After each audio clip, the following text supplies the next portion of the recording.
Hello guys, welcome to my channel Rudrang Sumanta. Subscribe my channel and like this video if you like it. Let's start. Shiv और सती का विवाह। दक्ष प्रजापति की कई पुत्रियां थीं। सभी पुत्रियां गुणवती थीं। फिर भी दक्ष के मन में संतोष नहीं था। वे चाहते थे उनके घर में एक ऐसी पुत्री का जन्म हो जो सर्वशक्ति संपन्न हो एवं सर्वविजयनी हो, जिसके कारण दक्ष एक ऐसी ही पुत्री के लिए तप करने लगे।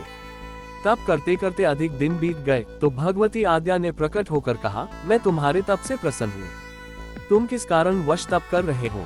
दक्ष ने तप करने का कारण बताया तो माँ बोली, मैं स्वयं पुत्री रूप में तुम्हारे यहाँ जन्म धारण करूंगी। मेरा नाम होगा सती। मैं सती के रूप में जन्म लेकर अपनी लीलाओं का विस्तार करूंगी। फलतः भगवती आद्या ने सती रूप में दक्ष के यहाँ जन्म लिया। सती दक्ष की सभी पुत्रियों में सबसे अलौकिक थी। सती ने बाल्य अवस्था में ही कई ऐसे अलौकिक आश्चर्य चलित करने वाले कार्य कर दिखाए थे, जिन्हें देखकर स्वयं दक्ष को भी विस्मयता होती रहती थी। जब सती विवाह योग्य हो गई तो दक्ष को उनके लिए वर की चिंता होने लगी। उन्होंने ब्रह्मा जी से इस विषय में परामर्श किया। ब्रह्मा जी ने कहा, सती आद्या का अवतार है। आद्या आदि शक्ति और शिव आदि पुरुष हैं। अतः सती के विवाह के लिए शिव ही योग्य और उचित वर है। दक्ष ने ब्रह्मा जी की बात मानकर सती का विवाह भगवान शिव के साथ कर दिया। सती कैलाश में जाकर भगवान शिव के साथ रहने लगी। भगवान शिव के दक्ष के दामाद थे, किंतु एक ऐसी घटना घटित हो गई जिसके कारण दक्ष के हृदय में भगवान शिव के प्रति बैर और विरोध भाव पैदा हो गया। एक बार देवलोक में ब्रह्मा ने धर्म के निरूपण के लिए एक सभा का आयोजन किया था। सभी बड़े बड़े देवता सभा में एकत्र हो गए थे। भगवान शिव भी इस सभा में बैठे थे। सभा मंडल में दक्ष का आगमन हुआ। दक्ष के आगमन पर सभी देवता उठकर खड़े हो गए, पर भगवान शिव खड़े नहीं हुए। उन्होंने दक्ष को प्रणाम भी नहीं किया। फलतः दक्ष ने अपमान का अनुभव किया। केवल यही नहीं, उनके हृदय में भगवान शिव के प्रति ईर्ष्या की आग जल उठी। वे उनसे बदला लेने के लिए समय और अवसर की प्रतीक्षा करने लगे।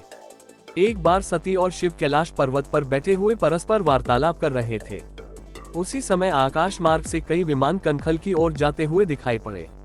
सती ने उन विमानों को देखकर भगवान शिव से पूछा, प्रभु, ये सभी विमान किसके हैं और कहाँ जा रहे हैं?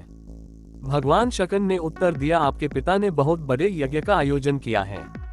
समस्त देवता और देवांगनाएं इन विमानों में बैठकर उसी यज्ञ में सम्मिलित होने के लिए जा रहे हैं।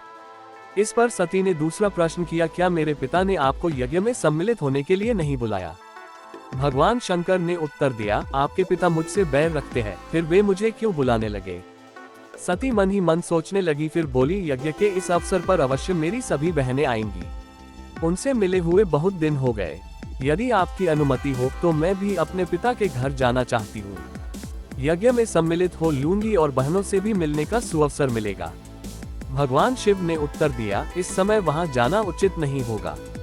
आपके पिता मुझसे जलते हैं, हो सकता है वे आपका भी अपमान करें। बिना बुलाए किसी के घर जाना उचित नहीं होता है।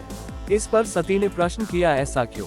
भगवान शिव ने उत्तर दिया, विवाहिता लड़की को बिना बुलाए पिता के घर नहीं जाना चाहिए, क्योंकि विवाह हो जाने पर लड़की अपने पति की हो जाती है। पिता के घर से उसका संबंध टूट जाता है।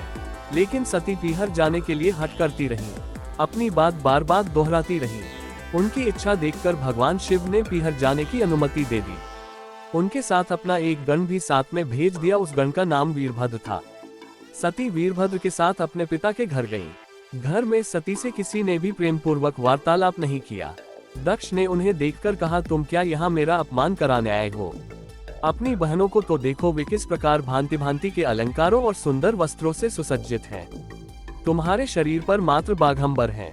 तुम्हारा पति श्मशानवासी और भूतों का नायक है। वह तुम्हें बाघंबर छोड़कर और पहना ही क्या सकता है? दक्ष के कथन से सती के हृदय में पश्चाताप का सागर उमड़ पड़ा। वे सोचने लगी, उन्होंने यहाँ आकर अच्छा नहीं किया। भगवान ठीक ही कह रहे थे, बिना बुलाए पिता के घर भी नहीं जाना चाहिए। पर अब क्या हो सकता है? अब तो आ ही गई हूँ। पिता के कटु और अपमानजनक शब्द सुनकर भी सती मौन रही। वे उस यज्ञ मंडल में गईं जहाँ सभी देवता और ऋषि मुनि बैठे थे तथा यज्ञ कुंड में धू धू करती जलती हुई अग्नि में आहुतियां डाली जा रही थी। सती ने यज्ञ मंडप में सभी देवताओं के तो भाग देखे, किंतु भगवान शिव का भाग नहीं देखा। वे भगवान शिव का भाग न देखकर अपने पिता से बोली, पितृश्रेष्ठ यज्ञ में तो सबके भाग दिखाई पड़ रहे हैं, किंतु कैलाशपति का भाग नहीं है। आपने उनका भाग क्यों नहीं रखा? दक्ष ने गर्व से उत्तर दिया, मैं तुम्हारे पति शिव को देवता नहीं समझता। वह तो भूतों का स्वामी, नग्न रहने वाला और हड्डियों की माला धारण करने वाला है। वह देवताओं की पंक्ति में बैठने योग्य नहीं है। उसे कौन भाग देगा। सती के नेत्र लाल हो उठे, उनकी भौहें कुटिल हो गईं। उनका मुखमंडल प्रलय के सूर्य की भांति तेजोदीप्त हो उठा। उन्होंने पीड़ा से तिलमिलाते हुए कहा, ओह, मैं इन शब्दों को कैसे सुन रही हूँ, मुझे धिक्कार है। देवताओं, तुम्हें भी धिक्कार है। तुम भी उन कैलाशपति के लिए इन शब्दों को कैसे सुन रहे हो, जो मंगल के प्रतीक हैं और जो क्षण मात्र में संपूर्ण सृष्टि को नष्ट करने की शक्ति रखते हैं। वे मेरे स्वामी हैं। नारी के लिए उसका पति ही स्वर्ग होता है। जो नारी अपने पति के लिए अपमानजनक शब्दों को सुनती है, उसे नरक में जाना पड़ता है। पृथ्वी सुनो, आकाश सुनो और देवताओं, तुम भी सुनो, मेरे पिता ने मेरे स्वामी का अपमान किया है। मैं अब एक क्षण भी जीवित रहना नहीं चाहती। सती अपने कथन को समाप्त करती हुई यज्ञ के कुंड में कूद पड़ी। जलती हुई आहुतियों के साथ उनका शरीर भी जलने लगा। यज्ञ मंडप में खलबली पैदा हो गई, हाहाकार मच गया। देवता उठकर खड़े हो गए। वीरभद्र क्रोध से कांप उठे। वे उछल कर यज्ञ का विध्वंस करने लगे। यज्ञ मंडप में भगदड़ मच गई। देवता और ऋषिमुनि भाग खड़े हुए। वीरभद्र ने देखते ही देखते दक्ष का मस्तक काटकर फेंक दिया। समाचार भगवान शिव के कानों में भी पड़ा। वे प्रचंड आंधी की भांति कनखल जा पहुंचे। सती के जले हुए शरीर को देखकर भगवान शिव ने अपने आप को भूल गए। सती के प्रेम और उनकी भक्ति ने शंकर के मन को व्याकुल कर दिया। उन शंकर के मन को व्याकुल कर दिया जिन्होंने काम पर भी विजय प्राप्त की थी और जो सारी सृष्टि को नष्ट करने की क्षमता रखते थे। वे सती के प्रेम में खो गए, बेसुध हो गए। भगवान शिव ने उन्मत्त की भांति सती के जले हुए शरीर को कंधे पर रख लिया। वे सभी दिशाओं में भ्रमण करने लगे। शिव और सती के इस अलौकिक प्रेम को देखकर पृथ्वी रुक गई, हवा रुक गई, जल का प्रवाह ठहर गया और रुक गई देवताओं की सांसें। सृष्टि व्याकुल हो उठी। सृष्टि के प्राणी पुकारने लगे, पाहिमाम पाहिमाम। भयानक संकट उपस्थित देखकर सृष्टि के पालक भगवान विष्णु आगे बढ़े। वे भगवान शिव की बेसुधी में अपने चक्र से सती के एक एक अंत को काट काट कर गिराने लगे। धरती पर 51 स्थानों में सती के अंत कट कट कर गिरे। जब सती के सारे अंत कट कर गिर गए तो भगवान शिव पुनः अपने आप में आए।